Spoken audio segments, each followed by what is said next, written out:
TV app వార్తల్ని క్షణాల్లో చదివే అవకాశం ఉంటుంది. ఒక న్యూస్ పేపర్, ఒక టెలివిజన్ ఛానల్ మీ చేతుల్లో ఎప్పుడూ ఉంటాయి. గంట గంటకు గోదావరి ఉగ్రరూపం అయితే దాలుస్తుంది. ప్రధానంగా ధవళేశ్వరం వద్ద ప్రధానంగా చూసుకుంటే ఇప్పటికే అక్కడ 10 లక్షలకు దాటే క్యూసెక్ల నీరు ఉదయం నుంచి కూడా విడుతున్నారు. మొదట ప్రమాద హెచ్చరిక ఓ పక్క జారీ చేసి ఈరోజు సాయంకాలం కల్లా రెండో ప్రమాద హెచ్చరిక అయితే దగ్గరలో చేరువలో ఉన్నటువంటి పరిస్థితి ప్రధానం ఉంది. 12 లక్షలకు పైగా క్యూసెక్ల నీటి కిందకు విడుదల చేస్తున్నటువంటి పరిస్థితి ఉన్న నేపథ్యంలోనే అక్కడ నుంచి ధవళేశ్వరం మీదుగా ఏదైతే ఈ యొక్క నదులు ఉన్నాయో ఆ నదులన్నీ కూడా పొంగి ప్రవహిస్తున్నటువంటి పరిస్థితి ఉంది. అలాగే వశిష్ట, వైనతేయ, గౌతమి, వృద్ధ గౌతమి నదులన్నీ కూడా పొంగి అలాగే ఈ కోనసీమ వైపు అయితే ప్రయాణిస్తున్నటువంటి పరిస్థితి. ప్రస్తుతం కోనసీమ వాసులకైతే ప్రమాదం పొంచి ఉంది. ఈ వరద ఇప్పుడిప్పుడే ఈ యొక్క కోనసీమ లంక గ్రామాలను అయితే మొదటగా తాగుతుంటుంది. ఈ యొక్క ముమ్మడివరం నియోజకవర్గంలో ఉన్నటువంటి ఈ యొక్క వృద్ధ గౌతమి కావచ్చు, ఈ యొక్క గౌతమి నదులు పొంగి ప్రవహించడంతోనే ఈ యొక్క మనం ప్రధానంగా ఉన్నటువంటి ప్రాంతం ఈ యొక్క ముమ్మడివరం నియోజకవర్గంలో ఉన్నటువంటి గురజపులంకలోనే మొదటగా ముమ్మడివరం నియోజకవర్గంలో ఈ గోదావరి ఈ యొక్క ఓళ్లపైన అయితే పడుతుంటుంది. ప్రస్తుతం చూడొచ్చు మనకు కనిపిస్తున్నటువంటి ఆ యొక్క గోదావరి ఇదే. అది ఈ యొక్క గోదావరి మనం చూస్తుంటే ఆ గోదావరి నది ఏ విధంగా ఇప్పుడే గట్టు ఎక్కింది, గోదావరి గట్టు ఎక్కి పైకి వస్తున్నటువంటి దృశ్యాలు, అలా ఉన్నటువంటి పంట పొలాలు అన్నీ కూడా ఈ మొత్తం వాటి పొర్లి ఈ యొక్క గోదావరి గట్టు ఏదైతే ఉందో గోదావరి గట్టు తాకి మొదటగా ముమ్మడివరం నియోజకవర్గంలో ఉన్నటువంటి ఈ యొక్క లంక గ్రామాలను ముంచెత్తుతుంది. టానే లంక కావచ్చు, లంక టానే లంక ఎన్ని గ్రామాలు ఏవైతే ఉన్నాయో అన్నీ కూడా ఈ యొక్క లంక గ్రామాలు. గురజప్ప లంక అయితే మొదటగా ఈ యొక్క గోదావరి ఆనుకుని ఉంటుంది.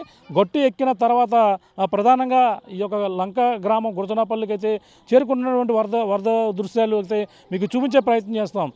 ఇప్పుడు ప్రస్తుతం గోదావరి ఇప్పుడిప్పుడే క్రమంగా పెరుగుతున్న నేపథ్యంలోనే దానికి ఉదాహరణగా మనం ఇక్కడ రోడ్డు పైన అయితే ఏ విధంగా గోదావరి ఇప్పుడిప్పుడే రోడ్డు ఎక్కి ప్రవహిస్తున్నా మీకు చూపించే దృశ్యాలు అయితే చేస్తున్నాం. ఇప్పుడు ఏదైతే పంట పొలాలు, ఉద్యాన పంటలు, కాయగూరలు అన్నీ కూడా ఈ విధంగా తడిసి అన్నీ కూడా ముంచెత్తుకుంటూ గోదావరి నీరు మనం చూడొచ్చు. ఇది గోదావరి నీరు ఈ మళ్ళీ ఏదైతే గోదావరి గట్టు దాటి పంట పొలాల్లోంచి వస్తున్నటువంటి పరిస్థితి ఉంది. ఈ యొక్క ఊరు పేదకైతే ఈ విధంగా క్రమంగా మొదటిసారిగా ఈ నీరు ఇప్పుడే గోదావరి ఎక్కుతున్నటువంటి మనం దృశ్యాలను చూడొచ్చు. ఈ విధంగా రోడ్లపైన ప్రవహిస్తున్నటువంటి గోదావరి ఈ మొత్తం మరి ఈ రోజు రాత్రికల్లా ఇవన్నీ కూడా ప్రవహించే పరిస్థితి అయితే ఉంటుంది. మనకు రేపటికి మొత్తం ఇదంతా కూడా ప్రమాద హెచ్చరిక ముందుగానే కలెక్టర్ ఉదయం వచ్చారు. కలెక్టర్ వచ్చి ఇక్కడ ఉన్నటువంటి గ్రామస్తులను అలర్ట్ చేశారు. రైతాంగాన్ని కూడా అప్రమత్తం చేస్తున్నటువంటి పరిస్థితి మనం ఉన్నటువంటి ఈ యొక్క ప్రాంతంలో మనం చూస్తుంటే ఈ యొక్క గురజనాపుల్లంకలోనే ఈ యొక్క మనకి ప్రస్తుతం ఇక్కడ దారి పొడవున మనకి ఒక రోడ్డు మనం చూస్తాం. ఒక రౌండ్ సర్కిల్లో రౌండ్ ఈ యొక్క టర్నింగ్ పాయింట్ ఏదైతే ఉందో ఆ టర్నింగ్ మొత్తం రోడ్డు పొడవునా కూడా ప్రస్తుతం ఇటువంటి కర్రలు అయితే నాటుతున్నారు. చూడొచ్చు, ఈ కర్రలు నాటుతున్నారు. ఇవన్నీ కూడా మనం ఇప్పుడు చూస్తున్నటువంటి ఈ కర్రలు చూడొచ్చు ఒకసారి. ఈ కర్రలు అయితే రేపు గోదావరి మొత్తం ఈ రోడ్లను మొత్తం కనబడుతున్నటువంటి ఈ సిమెంట్ రోడ్డు కావచ్చు, ఇవన్నీ కూడా రేపుకైతే కనిపించే పరిస్థితి ఉండదు. ఈ విధంగా రోడ్డు పొడవున కర్రలు పాతి ఒక జెండాలు కట్టి ఒక దీనికైతే ఆనవాలుగా అంటే రోడ్డు కనిపించే విధంగా జనాలు నడిచేందుకు వీలుగా ఉండేందుకు కర్రలు పాతున్నటువంటి దృశ్యాలను అయితే మనం చూస్తున్నాం. మొత్తం ఇక్కడ పక్కన అయితే రైతులైతే పంట పొలాలు ఏదైతే పంట వరదకు మునిగి మొత్తం ఏ విధంగా నష్టపోతాం అనేది అందరూ ఉన్న నేపథ్యంలో హెచ్చరికలు ముందస్తు హెచ్చరికల నేపథ్యంలో అందరూ కూడా తమ పొలాల నుంచి అయితే ఉద్యానవన పంటలు బెండకాయ కావచ్చు, అలాగే వంకాయలు, అలాగే టమాటా మొత్తం ఇవన్నీ కూడా ములక చెట్లు ఎక్కువగా ఉంటుంటాయి. ఇవన్నీ కూడా ఈ రైతులు పంట దాని చాలాలోంచి అయితే ఉన్న కాడికి అన్నీ కూడా ఒబ్బిడి చేసుకుని వచ్చేస్తున్నటువంటి పరిస్థితితో ఉంది. మాట్లాడే ప్రయత్నం చేద్దాం. ఒక పక్కన ఆనపకాయ కావచ్చు, అన్నీ కూడా కూరగాయ పంటలకు అయితే తీవ్ర నష్టం కలిగే అవకాశం అయితే మనకు కనబడుతుంది. ఇతనితో మాట్లాడే ప్రయత్నం చేద్దాం. చెప్పండి, ఏంటి మీరు అన్నీ కూడా అన్నీ కోసుకుని వస్తున్నారు? బెండకాయ ఏమేమి కోసుకుని వస్తున్నారు? బెండకాయలు అండి, ములక్కాళ్ళు, ఆనపకాయలు అండి, మొత్తం అన్నీ మునిగిపోయినాయి. ఎందుకు మొత్తం అన్నీ కూడా కోసుకొచ్చేస్తున్నారా? ఎందుకు, దేనికోసం మీరు కోసుకొస్తున్నారు? వరద కదండి, మునిగిపోయినాయి అండి మొత్తం. ఇంత లోతులో పెట్టి కోసామండి, ఇంత లోతులో పెట్టి కోసుకొచ్చామండి. మొత్తం ఇంకేమీ లేవండి, మొత్తం పాడైపోయినట్టేనండి. పని చేయమండి,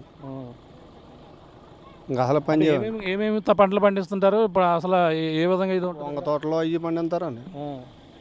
వంగ తోటలో బెండ తోటలు బీర తోటలు ఇవన్నీ అండి. మొత్తం బీరపాలు మొత్తం పనిచేయవండి, అసలు పనిచేయవండి.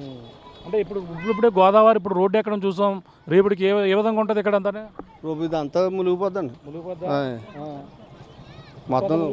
మొత్తం ప్రమాదంగా ఉంటుందండి. ప్రతిసారి కూడా అంతేనా? ఇంత లోతు వస్తుందండి. ఎన్ని ఎకరాల్లో మీరు ములగ తోట వేసారు మొత్తం అన్ని కూడా? మొత్తం 2 ఎకరాలండి. ఓ 50,000 దాకా అవుద్దండి పెట్టుబడి. మరి ఎన్నాళ్ళలో పంట ఒక చేతికి వచ్చింది, మీరు ఎన్నిసార్లు కోసారు, ఇంకా ఎంత పంట పోద్ది? అప్పుడే ఓ 2 నెలల మనిషి పోద్దండి పంట. 2 నెలలు పంట పోతుంది మొత్తం. ఇప్పుడు మొత్తం అందరూ రైతులు కూడా అంతే చేస్తున్నారా? అంతేనండి. చూస్తున్నాం ఈ విధంగా అయితే మనకి బెండకాయలు, ఇందులో ఉన్నటువంటి బెండకాయలు, మరో పక్కన ఆనపకాయలు కూడా ఉన్నాయి. ఆనపకాయలు కూడా వీరు తీసుకుని వచ్చేస్తున్నటువంటి పరిస్థితి. ఇవి ఆనపకాయలు మొత్తం అన్నీ కూడా ఈ విధంగానే వంకాయ కావచ్చు, మొత్తం ఉద్యానవన కాయగూర పంటలు అయితే ఎక్కువగా పండిస్తుంటారు. వాటిని అందరూ కూడా ఏదైతే వరద హెచ్చరికల నేపథ్యంలోనే ఇప్పుడు భద్రాచలం వద్ద అయితే పెరుగుతూ వస్తుంది, ధవళేశ్వరం వద్ద కూడా పెరుగుతుంది. ఈ నేపథ్యంలో భద్రాచలం వద్ద అయితే తగ్గుతున్న నేపథ్యంలో కోనసీమ జిల్లాకైతే ముప్పు వాటిల్తుంది. ఈ విధంగా మొత్తం అన్నీ కూడా మనకి నీట ములుకున్నటువంటి దృశ్యాలను అయితే మనకి వాటిని అన్నింటినీ కూడా కోసుకుని వస్తున్నటువంటి పరిస్థితి అయితే ప్రధానంగా కనపడుతుందని చెప్పవచ్చు. మొత్తం రైతులందరూ కూడా ఉటావుటిన పంట పొలాలకు వెళ్ళి తమకు సంబంధించినటువంటి కాయగూరలకు సంబంధించినటువంటి అన్నీ కూడా ఏమీ కూడా ఉంచకుండా కూడా తీసుకొస్తున్న పరిస్థితి ప్రధానంగా లంక గ్రామాల్లో కనపడుతుంది.